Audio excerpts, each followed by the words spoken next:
உங்களை பார்த்து மனதுக்குள்ளே வாட்டம் பூஷன்ஜியின் பரிகாரங்கள் தந்திடுமே ஏற்றம்.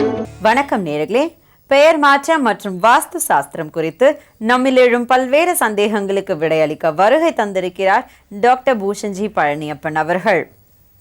இன்றைய முதல் கடிதம் பரந்தாமன் பெங்களூர்லேருந்து எதிர்க்காங்க. மதிப்பிற்குரிய ஐயா, என்னுடைய வீட்டின் தெற்கு புறம் 40 அடியும் வடக்கு புறம் 46 அடியும் உள்ளது. இந்த வீட்டிற்கு வந்ததிலிருந்து பல விதமான தொல்லைகள், எனக்கு என்ன விமோச்சனம் அப்படின்னு கேட்டிருக்காங்க.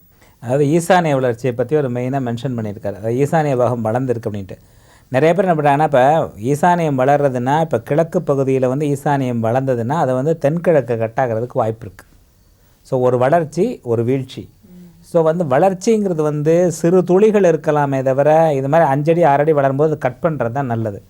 நிறைய பேர் என்ன பண்ணுவாங்கன்னா, வீடு அருமையாக கட்டுவாங்க, இந்த போர்ட்டிக்கோ வந்து கொஞ்சம் நீளமாக அகலப்படுத்திடுவாங்க. ஒரு ஈஸ்ட் ஃபேஸிங் ஒரு வீடு இல்லை ஒரு நார்த்து ஃபேஸிங் வீடு, அவங்க என்ன பண்ணுவாங்க, அந்த போர்ட்டிக்கோ நல்லா கொஞ்சம் எக்ஸ்டெண்ட் பண்ணுவாங்க வீட்டை விட ஜாஸ்தியாக. அப்போ இவங்க என்ன சொல்கிறாங்க கேட்டால், இன்ஜினியர் சொன்னார் சார் ஈசானிய வளர்ச்சின்னு சொன்னார் சார், ஆனாலும் நாங்கள் ஒத்துக்கிட்டோம் சார். நம்மகிட்டே பிளான் பார்த்துட்டு போயிருப்பாங்க. சமயத்தில் நேரில் போய் பார்த்தா இந்த மாதிரி இருக்கும். ஏங்க இப்படி பண்ணிங்கன்னா, இன்ஜினியர் சொன்னார் சார் ஈசானிய வளர்ச்சினார் சார், இவர் நாங்கள் பார்த்தோம் சார், புக்கில் படித்தோம் சார், ஈசானிய வளர்ச்சின்னு சொன்னாங்க சார்பாங்க. ஆனால் உண்மையில் பார்த்தீங்கன்னா அந்த ஈசானியத்தில் வந்து அந்த இதை வளர்க்குறதுனால அந்த இடம் ஓப்பன் டு ஸ்கை வந்து குறையுதுங்கிறத மறந்துடுறாங்க. இவங்க வந்து அதைத்தான் பார்க்குறாங்க, வந்து ஓப்பன் டு ஸ்கையை மறந்துடுறாங்க. ஓப்பன் டு ஸ்கைங்கிறது வந்து உங்களுக்கு அந்த இடத்துல வடகிழக்கு பகுதியில் வந்து காலி இடம் குறைஞ்சி போயிடுது. ஏன்னா அது மூடிடுச்சுன்னா காலி இடம் குறைஞ்சிடும். அப்போ அந்த வீட்டில் கண்டிப்பாக வளர்ச்சி வந்து நிச்சயமாக பாதிக்கப்படும். அது போல் தான் என்ன பண்ணியிருக்காருன்னா, வாஸ்துப்படி வீட்டை கரெக்டாக கட்டியிருக்காரு. இந்த ஈசானிய வளர்ச்சி அப்படியே விட்டுட்டாரு. அது மட்டும் இல்லாமல் போர்ட்டிக்கோ வேறு வளர்த்துருக்காரோட டயக்ராம் அமைச்சிருந்தார். இது நிறைய பேர் கேட்குறாங்க. அந்த மாதிரி சந்தேகங்கள் வந்து குறைஞ்சபட்சம் ஒரு நாளைக்கு 4-5 கட்டமாக அந்த மாதிரி வரும். நாங்கள் ஈசானிய வளர்ச்சி உள்ள வீட்டு இருக்கோம், ஈசானிய வளர்ச்சி உள்ள வீட்டு இருக்கோம்.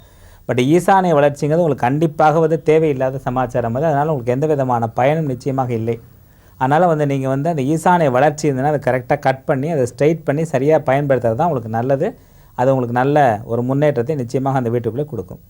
அடுத்த கடிதம் கீதா ராஜபாளையத்திலிருந்து எழுதியிருக்காங்க. மதிப்பிற்குரிய ஐயா, தங்களை சந்தித்து பெயர் மாற்றம் செய்த பிறகு என்னுடைய வாழ்க்கையில் நான் முன்னேற்றம் அடைந்துள்ளேன், மிக்க நன்றி அப்படின்னு நன்றி தெரிவித்து கடிதம் எழுதியிருக்காங்க. நான் அவர்களுடைய நன்றி வந்து அவர்களுக்கு மிக்க நன்றி. அந்த நன்றியை வந்து கண்டிப்பாக நாம் அன்னையின் பாதாரவந்தங்களை சமர்ப்பிப்போம். நம்மளுடைய நேயர்களுக்கு என்ன குறிப்பு சொல்ல போறீங்க?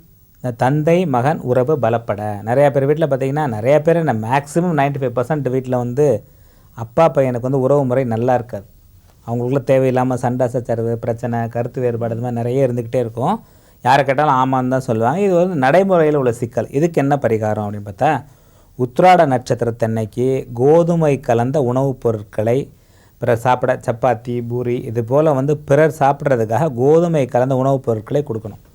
கொடுத்துட்டு அன்றைக்கி வந்து சூரிய பகவானையும் தட்சிணாமூர்த்தியையும் நம்ம விருப்பப்பட்ட வகையில் வழிபடலாம். அன்றைக்கே செய்யணும். அந்த உத்திராட நட்சத்திரத்தன்னைக்கே அந்த உணவுப் பொருட்களை வந்து தானமாக கொடுத்ததுக்கு பின்னாடி போய் சூரிய பகவானையும் தட்சிணாமூர்த்தி நம்ம விருப்பப்பட்ட வகையில் அர்ச்சனை பண்ணி நெய் தீபம் ஏற்றி வழிபட்டு வந்தால் தந்தை மகன் உறவு கண்டிப்பாக பலப்படும்.